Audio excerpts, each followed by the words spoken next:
Hello po mga kababayan, si Dante Maravillas. Dito ulit tayo sa ating podcast, Life with Dante N. Pag-usapan natin yung buhay, politika ng ating Pangulong Bongbong Marcos at kung paano siya, mga kababayan, mag-respond sa mga critics niya, mga detractors sa gitna ng mga controversies, mga kababayan, na kinakaharap ng ating bansa at niya mismo siyempre. Kasi siya yung ating Pangulo. Nabasa ko kasi itong napakagandang sinulat na kolom sa Manila Bulletin ni DBM Yusek Goddess Hope Libiran, guest columnist ng Manila Bulletin.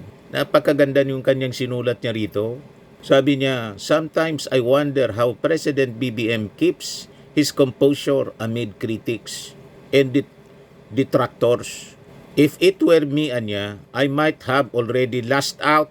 Napakahaba ng pasensya ng ating Pangulong Bongbong Marcos. Kung ako anya sa kanyang kalagayan, baka nakapagsalita na ako ng matatalim.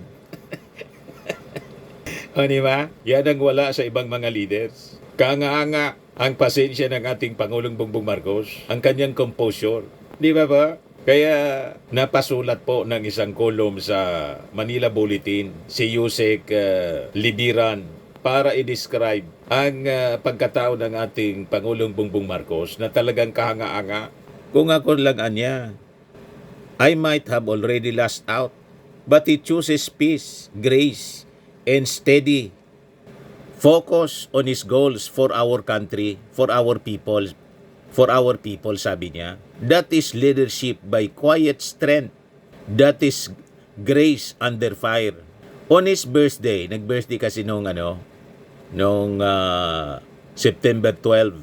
Yung birthday pala ng ating Pangulong Bongbong, kasunod lang ng birthday ng kanyang tatay. September 11 yung kanyang tatay. Pagkatapos, yung ating Pangulong Bongbong Marcos na Junior, September 12. Di ba? Sunodan lang po. Sabi niya, I pray that God blesses him with more wisdom, strength, and good health, so he can continue to steer our nation toward progress. Yan o, napakaganda ng kanyang kolo, mga kababayan. Ang titulo niya, Grace Under Fire, Quiet Strength, Visible Change, a birthday tribute to President BBM. Ngayon ko lang kasi nabasa, mga kababayan, itong magandang i-share ko sa inyo itong naging description ng pagkatao ng ating Pangulong Bongbong Marcos. Hindi po kailangan, mga kababayan, yung maangas, yung mayabang. Wala pong pupuntahan ng kayabangan sa mundo. Lagi ko pong sinasabi sa inyo, pag mayabang po, malamang sa malamang, ang pupuntahan niyan, kapahamakan. Tingnan ninyo si Sarah, napakayabang. Si Digong, yung tatay niya, napakayabang. Ano inabot po? You see? Patong-patong na problema yung kinakaharap. He who humbles himself shall be exalted, and he who exalts himself shall be humbled.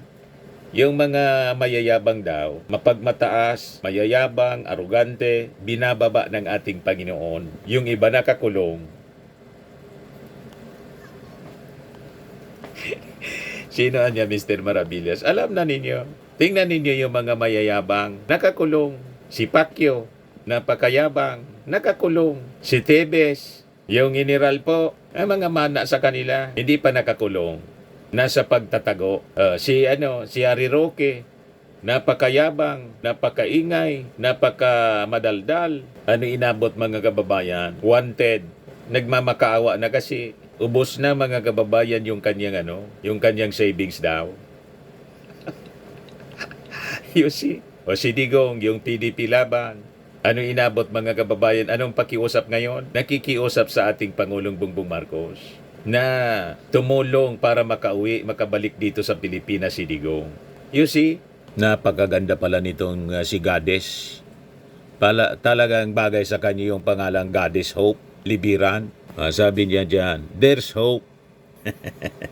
Ayos na ayos yung kanyang kolo, mga kababayan. So sabi niya rito, we celebrate the birthday of our country's leader, President Bongbong Marcos, having served in government since the time of President Gloria Macapagal Arroyo, in observing the administration of President Noynoy Aquino and President Rodrigo Duterte. I have seen how each president brought with them their own character, strengths, and priorities. President GMA was known for her economic expertise and decisive management style. President Pinoy carried a strong advocacy for honesty and good governance. President Duterte was marked by his political will and relentless focus on peace and order. Hindi na niya sinabi yung AJK. Peace in order lang po. Hindi na yung rest in peace. Ayaw makasakit ni Goddess Hope Lidiran. Kaya hindi na niya minention kung bakit nakakulong ngayon si Digong sa Dahig. Sabi niya rito sa kanyang kolom, "Now under President BBM, I see a different kind of leadership. One defined by grace under fire, by quiet strength that resists noise and distractions, and by visible change that comes from promises fulfilled." Though soft-spoken and calm, President BBM has already delivered on many of his campaign and SONA promises. Proof that quiet leadership can move mountains. Hindi nga po mangalahati yung mga naging achievement ng previous administration. 6 years sa kanila. Si Gloria, 9 years. Si Pinoy, 6 years. Si Digong, 6 years. Pero yung 3 years pa lang ng ating Pangulong Bongbong Marcos, nilampasan na yung 6 years ng bawat presidenteng lumipas. You see? Ganon kagaling ng ating Pangulong Bongbong Marcos, kaya sa sobrang galing niya, maraming nagagalit. Ayaw kasi nila na masabing mas magaling sa kanila yung ating Pangulong Bongbong. Ang gusto nila, sila yung mas magaling. Yan ang problema sa tao po. Ganyan galit pag nasasapawan. Di ba po? Kaya pilit nilang sinisiraan ng ating Pangulong Bongbong Marcos, pero ang ating Pangulo, kalma lang. Ganon ang kanyang karakter. So sabi po niya, through the Department of Budget and Management, headed by Secretary Amina Pangandaman, the President pushed forward reforms that open government to its people. He is the first President to institutionalize the Open Government Partnership, making citizen participation, civil society engagement, and grassroots involvement a permanent part of governance. This is a historic leap for transparency, making government less about secrecy and more about accountability.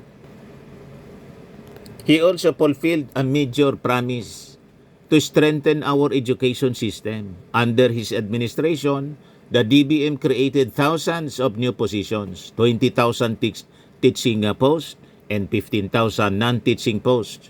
So teachers can focus more on teaching rather than being buried in paperwork. For decades, public school teachers carried both the burden of teaching and administrative work.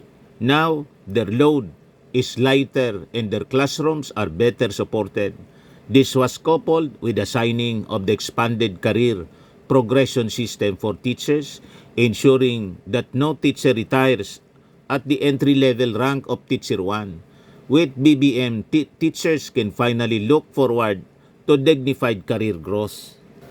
Ito yung hindi man lang po naisip ni Sara Duterte. Hindi ito nagawa noong panahon ni Sara sa DepEd. Puro kasi chichirya yung nasa isip. Lahat na lang chichirya, mga kababayan.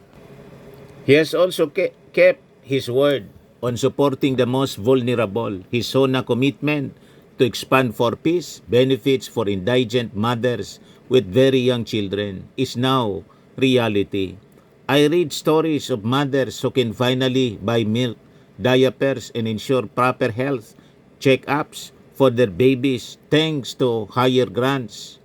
The first 1,000 days of a child's life are crucial, and this support gives Filipino children a stronger start in life. He has not forgotten our government workers either. True to his commitment, salary adjustments for government employees were implemented, a recognition of their hard work and their vital role in delivering public service. For years, many civil servants worked with stagnant pay. despite increasing demands.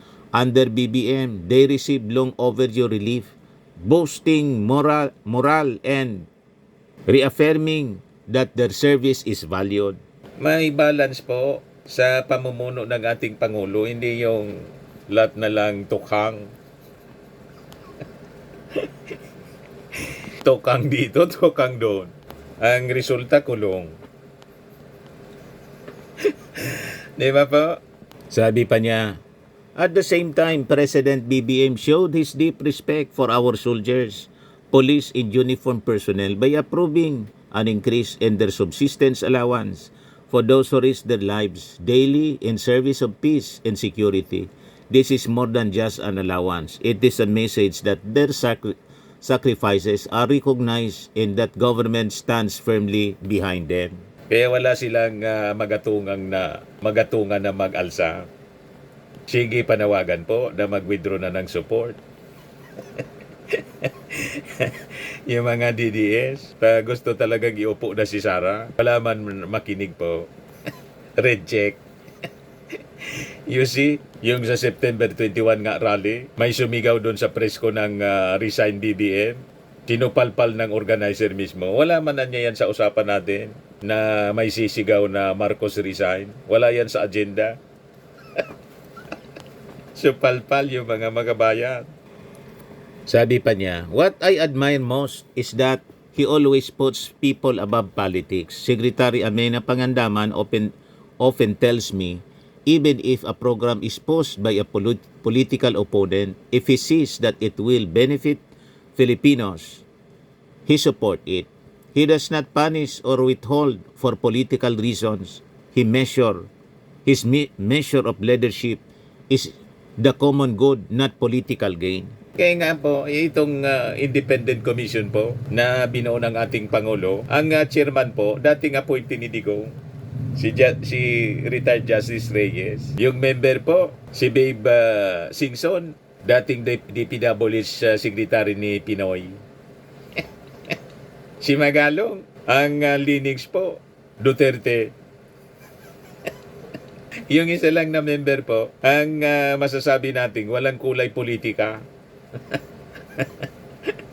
O, diba? And then there is his family. To me, the first test of leadership is how a man leads and loves his home. And this President BBM has succeeded remarkably. Together with First Lady Lisa Araneta Marcos, he has raised 3 sons, Representative Sandro Marcos, Simon, and Vincent Marcos, who are not only eloquent, diplomatic, and respectful, but also remarkably humble and grounded despite their stature. Wala kang marinig na yabang sa mga anak ng ating Pangulo. Si Sandro nga, sinugod ng isang congressman na tagahanga pala yun ni Sara, si Congress Congress Mio Kiko Barsaga. Pinabayaan lang na magtatalak doon. Kaya lang yung mga kasama ni Barsaga, dati niyang kasama sa INUP, nireklamo sa ethics. You see, wala kang marinig sa mga anak ng ating Pangulo na naghamon, nagmura, naghamon. Ay narinig kayo ganon? O may sinaktan sa loob ng club. May narinig kayo? Wala. Magmura. Ibig sabihin po, napalaki ng tama ng mga magulang. At solid po yung family. Ang hindi lang solid po, si Amy.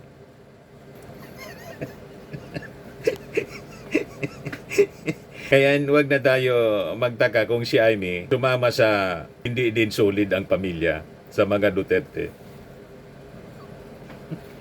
Pero si Bongbong Marcos, solid. Si Lisa Marcos, doon niya nasusukat mga kababayan. Paano mo patatakbuhin ang isang bansa at pagkakaisahin kung pamilya mo nga ay ilan lang kayo? Ilan lang kayo sa pamilya, hindi pa magkaisa. Yan ang sukatan mga kababayan. Hindi mo nga napalaki ng tama. Pagkatapos, anong titingalain ng mga mamamayang Filipino sa iyo? Hindi mo nga naayos yung pamilya mo. Di ba pa? Yan ang ibig sabihin dito ni Yosek Libiran. I have I've had the chance to see and speak with Representative Sandro Marcos a number of times, and I can say with certainty that his future is very promising. Sunod yan na Pangulo. He is intelligent, eloquent, kind, hardworking, and capable. Wherever I hear him speak, I am reminded of his late grandfather, President Ferdinand E. Marcos Sr. The same eloquence, conviction, and brilliance shining through. If this is the kind of legacy BBM and the First Lady have nurtured, then we can only expect even greater things from their family in service of our nation. Kaya dapat po, tuloy-tuloy ang support natin sa Marcos. Di ba? 20 years uli dapat ang Marcos. At kung sinong babasbasan ng ating Pangulo, yun ang dapat na isupport natin sa 2028. Para yung continuity po, talagang dire-diretso lang. Sometimes I wonder how President BBM keeps his composure amid critics and detractors. If it were me, I might have already lashed out. But he chooses peace, grace, and steady focus on his goals. For our people, that is leadership by quiet strength, that is grace under fire. Kaya sabi po ni Hope, there is hope. On his birthday niya, I pray that God blesses him with more wisdom, strength, and good health, so he can continue to steer our nation toward progress. I also hope he finds time to rest and enjoy life's simple joys with First Lady Lisa and their son Sandro, Simon, and Vincent, the very people who ground him and remind us that great leadership begins at home. For President BBM, I see both strength and kindness. I see leadership that is humble, calm, and quietly effective. I see grace under fire, quiet strength, and visible change. There is hope. Yan ang ating Pangulo. With Yusek Hope, God is Hope, Libiran. Yung ating Pangulo, ang pinakamatindi ng galit niya, napamura siya. Dahil sa mga balasuba, sabi ng ating Pangulo, lintikan niya. Saan nila gagamitin yung mga perang yan? Nang makita mga kababayan sa Senado, yung picture, ay Senado, sa Congress pala yun, yung picture ng limpak-limpak na salapi. Saan ba anya nila yung gagamitin? Nung gagawin na nila dyan, napalintik yung ating Pangulo. Yun ang pinaka malala na niya na salita. Lintik lang. Wala kang marinig na PUTA na tulad na ginagawa ni Sara at sa Kanidigong. Kasi yun ang pagpapalaki, mga kababayan, importante. Pagpapalaki ng magulang. Kung ano daw ang ginagawa ng matatanda, kahit na mali, sa mata ng bata ay tama. Kaya yung mga kamalian ni Digong, yun ang sinundan ni Sara ng mga kapatid niya. So, pari-pareho sila. O diba, mga kababayan? Train up a child, sabi sa Bible. Train up a child in the way he should go, so that when he is old, he will not depart from it. Yung magti-training po sa bata, kailangan ding i-training. Wala mang maituturong matino, kasi hindi rin matino. Nakita ninyo? Kailangan ding turuan. Anyway, yan po yung ating short video ngayon. Atid sa inyo nitong napakagandang product natin na binibenta online. I am Worldwide Amazing Pure Organic Barley from Australia. Yung mga gusto mag-try nito po, mag-message na lang po kayo sa akin. Yung mga gustong mag-business, mag-message kayo sa aking anak, Riz Maravillas. So lagi nating tatandaan sa buhay, you become what you believe. Ako po si Dante Maravillas. Bye-bye. God bless.